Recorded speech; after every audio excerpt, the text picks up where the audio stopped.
Vamos a comer! It's a Spanish restaurant. They have a escudo. Let's see. Buen provecho. Huh? It's closed? I open kayo? Yeah, it's open. We're just fixing the aircon. Ah, okay. Thank you. Where can we... Saan mo gusto mo po? TTT? Sure, thank you. Oh, they have artwork. Anong kinabibisiyan? Where are we? Cucina Estefania. Alright. Okay. There. Daming pictures. Is this the family picture? Puro kachila. Yeah. Yes. Hello, saan kami pwedeng umupo? Nadia's art. Ah, talaga? Nadia o Tanya? Nadia. Ayan o, Nadia. Ah, okay.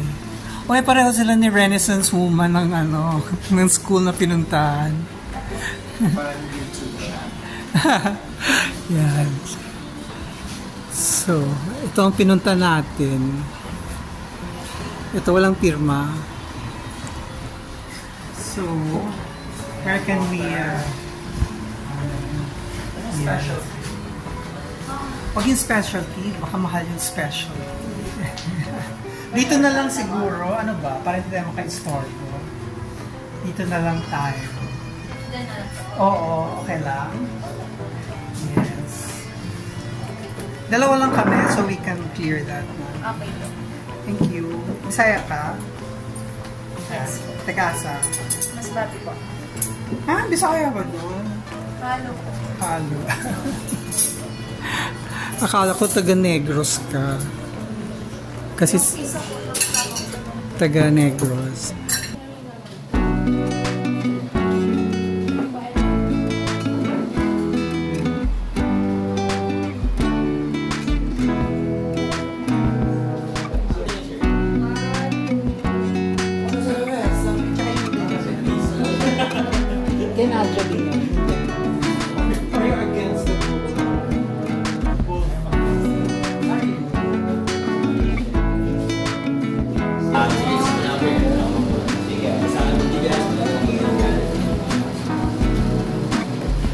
Pa-picture kami sa mga paintings dito.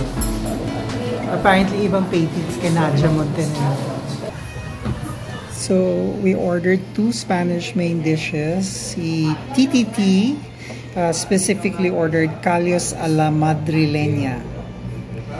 Healthy stew made with beef tripe or ox feet, chorizo de Bilbao, and other ingredients cooked slowly for hours over low heat until the sauce thickens. And then I asked for fabada asturiana. It's rich Asturian white bean stew, slowly cooked with pork pata. Ayun pala yun, pork hack is pata. Chorizo de Bilbao, paprika, and other Spanish spices. Tag-isa ka ng white rice. White wine. Well, you can naman nag-order ng white rice. There's your beverages. Their dessert. Google nyo na lang because after all it's their menu is Googleable. Then they also have Filipino main dishes. You just saw the all-day breakfast. More Filipino main dishes and more Spanish main dishes. There. And then they have the tapas. More tapas. Para kung Chinese, baliktad ang aking reading process. Sopas. Baliktad. There. There's our callos a la madrileña. We travel far and wide. Tama ba yun? So, yun na nga. We came far and wide from Pasay City. Because Early this morning, I was watching Julius Bubbles, an interview with Mia Prats, and I felt good about watching Mia Prats.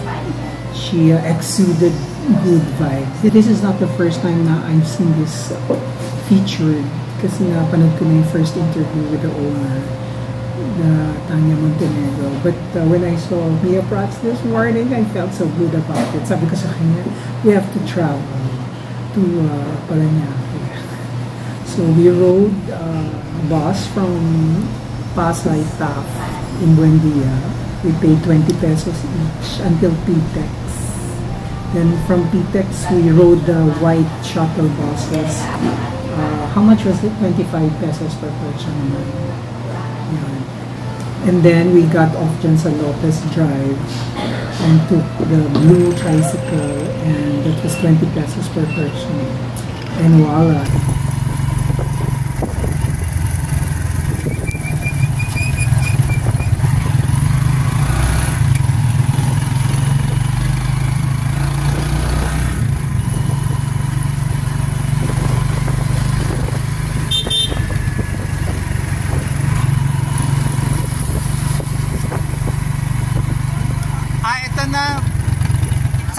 Ayan no, sa kanan. Kanan tayo. Dito tayo pababa. Diyan. Yan. Dito na lang. Yes. Ay, oo. Bago sila. Dati dito sa tapat. Oo. Tapos lumipat na sila dito. Sisilip kami sa VIP room.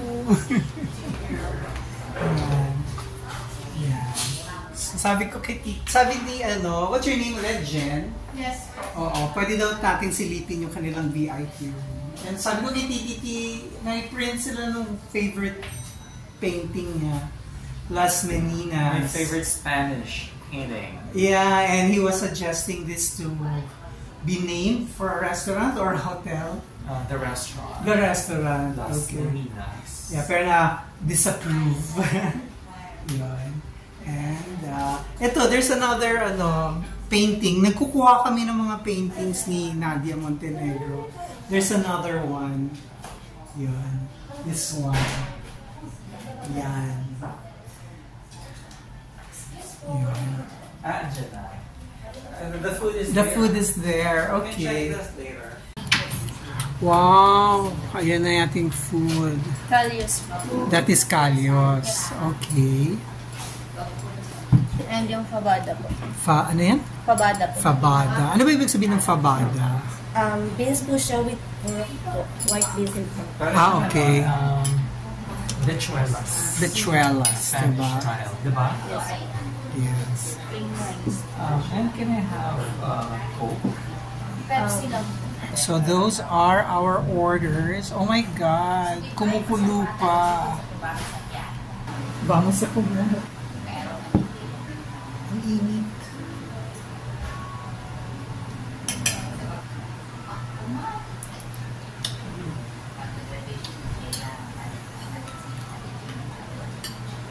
I think kailangan unahin ng tikman ko kasi mas rich to para matikman ko. Ang style niya parang matabang na. So ito pala yung Lechuela. Ito pala ng galing Lechuela. Ano pa alam? Fabada. Fabuda. Hindi talaga. Pero abi siya sa pag-claim surprise.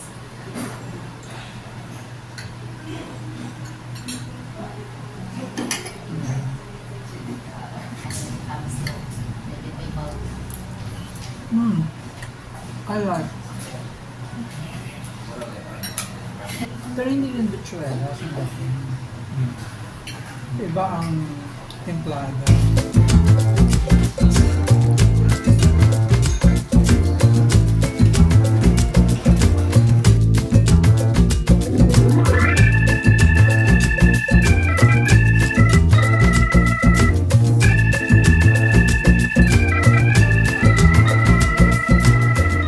Hi Tanya! Pwede magpa-picture sa'yo?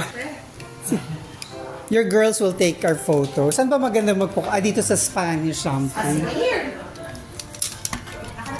Kaya sige, dito sa camera na. My God! Saan ba ako pupwes? We met the owner. Thank you for coming. Tanya Montenegro. Campus Beat. My gosh. 1985? Four. 84.